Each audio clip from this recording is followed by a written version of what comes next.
Man. Florida, I tell you, I don't know where to begin with this one. Florida has got a proven track record of doing black folks wrong historically on up until this point.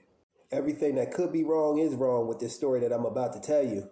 So a daycare in Florida by the name of Building Brains Daycare, which might I add is a racist daycare. So a teacher there got the bright idea of having the only black child in the classroom and a white child reenact a Rosa Parks moment when she didn't want to give up her seat on the bus to a white person. And I ain't got to let you know who played our sister, the great Rosa Parks. It could be seen here in this picture, which might I add is despicable. The kids in this daycare class were only about 2 years old. The black child had her hands restrained behind her back, as you can tell from this picture, by another white little boy. I guess they were trying to simulate her having handcuffs on her wrists. Insane. I'm speechless. The nerve of these no good devils and the teacher at this daycare. The black child was even also using finger paint to simulate her being fingerprinted and processed. Insane.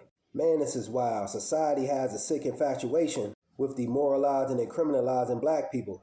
The sooner they could subject young black minds to this notion, the better. Insane. But I'm not in any ways trying to say my sister Rosa Parks was a criminal. Because she was a rider. I salute her. I'm simply making my point. They're not releasing the name of this no good racist teacher, and she continues to work at the daycare. Crazy. She should have been let go ASAP and been on the first train smoking. The daycare director tried to spin it and say the teacher's not from America, so she doesn't understand the true context behind Rosa Parks and the civil rights movement. Damn that, she knew enough about Sister Rosa Parks to reenact a moment from her life. Nah, I bet my last dollar this teacher was a white supremacist. And she got a sick thrill out of seeing our young sister, the black child, handcuffed and treated like a common criminal. And even if she is from another country, when coming over to America, you should be required to know a degree about black history and the civil rights movement. Because if it wasn't for the civil rights movement of the 1960s, no other foreigners would be over here.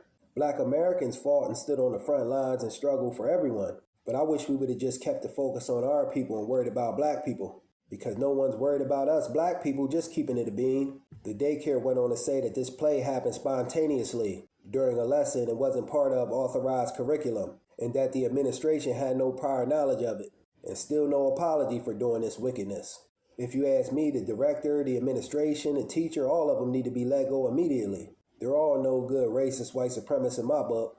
The parents of the black child say in their own words they can't believe what happened, and that they're outraged and pulled their daughter out of this daycare immediately, as they should have. But y'all should also file a lawsuit against this daycare, because they ain't doing nothing but participating in anti-black racism. This daycare needs boarded up and ran out of business. Y'all gonna sit up and play handcuff a 2-year-old black child. Insane. Y'all probably traumatized this poor black child.